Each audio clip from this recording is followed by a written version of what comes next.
दोस्तों, जय माता दी। आप सबका हमारे YouTube चैनल वैदिक साधना में बहुत बहुत स्वागत है।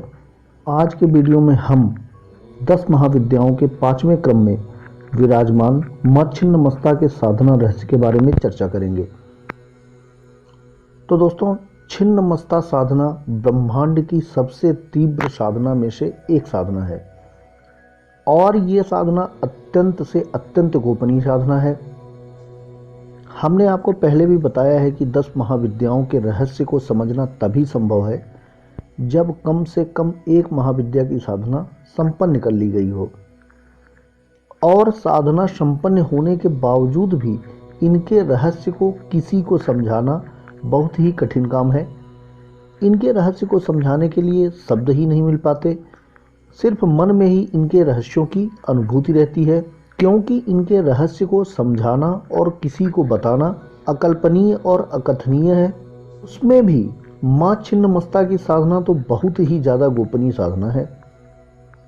फिर भी परम पूज्य गुरुदेव के आशीर्वाद और मां जगत जननी जगदम्बा की असीम कृपा से उनके इस परम गोपनीय स्वरूप मां छिन्नमस्ता के साधना रहस्य को संक्षिप्त में आपको बताने का प्रयास करूंगा।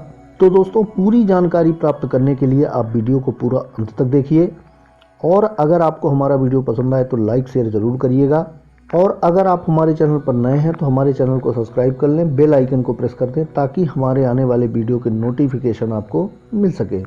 तो चलिए फिर चर्चा करते हैं मां छिन्नमस्तिका साधना रहस्य के बारे में। सबसे पहले तो मां का नाम ही मां के स्वरूप का परिचय दे देता है। इनका नाम दो शब्दों से मिलकर बना है, पहला छिन्न और दूसरा मस्ता, मतलब जिसका मस्तक धड़ से छिन्न हो, अलग हो। देवी अपने मस्तक को काटकर अपने ही हाथ में धारण कर रखी है। ये देवी ब्रह्मांड के परिवर्तन चक्र का प्रतिनिधित्व करती है।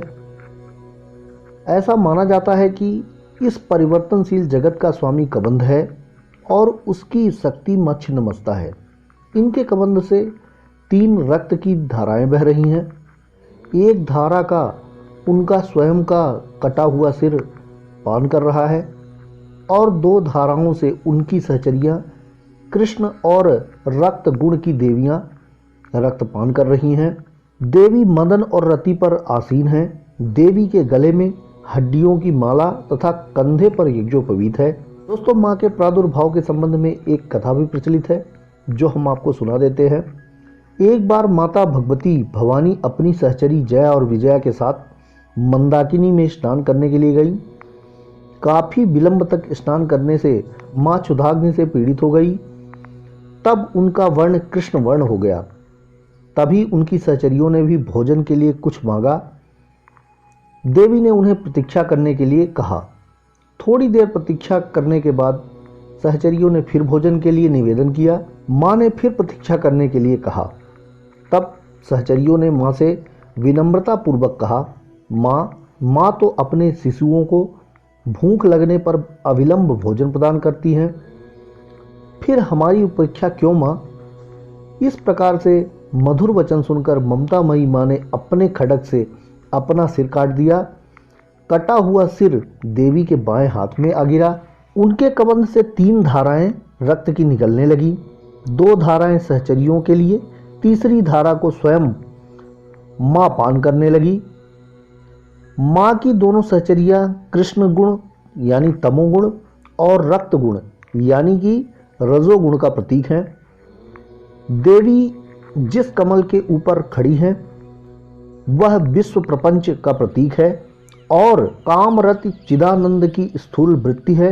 हमारे आगम निगम ग्रंथों में स्पष्ट तौर पर बताया गया है कि माता छिन्नमस्ता की साधना आधी रात में करने से साधक को सरस्वती सिद्ध हो जाती है। इनकी साधना हर प्रकार के प्रत्यक्ष अप्रत्यक्ष शत्रु विजय के लिए, समूह स्तंभन, राज्य प्राप्ति, दुर्लभ मोक्ष प्राप्ति के लिए अमोघ मानी गई है।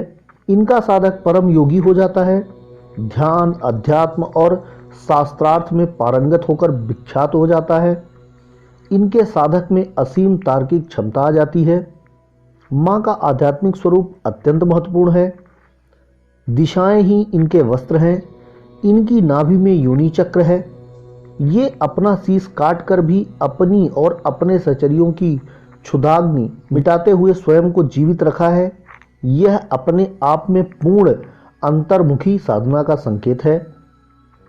वहीं हमारे योग शास्त्रों में 3 ग्रंथियां ब्रह्म ग्रंथि, विष्णु ग्रंथि और रुद्र ग्रंथि को भेदने के बाद ही योगी को पूर्ण सिद्धि प्राप्त होती है। मूलाधार चक्र में ब्रह्म ग्रंथि, मणिपुर चक्र में विष्णु ग्रंथि और आज्ञा चक्र में रुद्र ग्रंथि का स्थान होता है। इन ग्रंथियों के भेदने से ही अद्वितीय आनंद या परमानंद या यूं कह लीजिए कि परमानंद की प्राप्ति होती है। इनका एक नाम वज्र वैरोचनिया भी है। अगर इनके इस नाम को विस्तार से समझे तो वैरोचन अग्नि को कहते हैं, मणिपुर चक्र अग्नि का स्थान है और मां छिन्नमस्ता का ध्यान मणिपुर चक्र में ही किया जाता है और वज्रा नाड़ी में इनका प्रवाह होने से इन्हें वज्र वैरोचनिया कहा जाता है।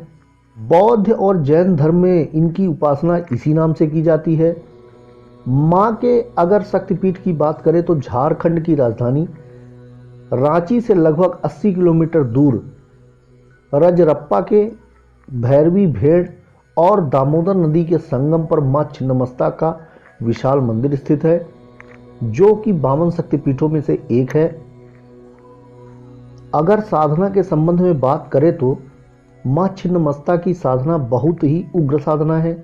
इसलिए मां की साधना योग्य गुरु के सानिध्य में गुरु दीक्षा प्राप्त करके ही करनी चाहिए, क्योंकि छिन्नमस्ता साधना में उच्चाटन का खतरा बना रहता है।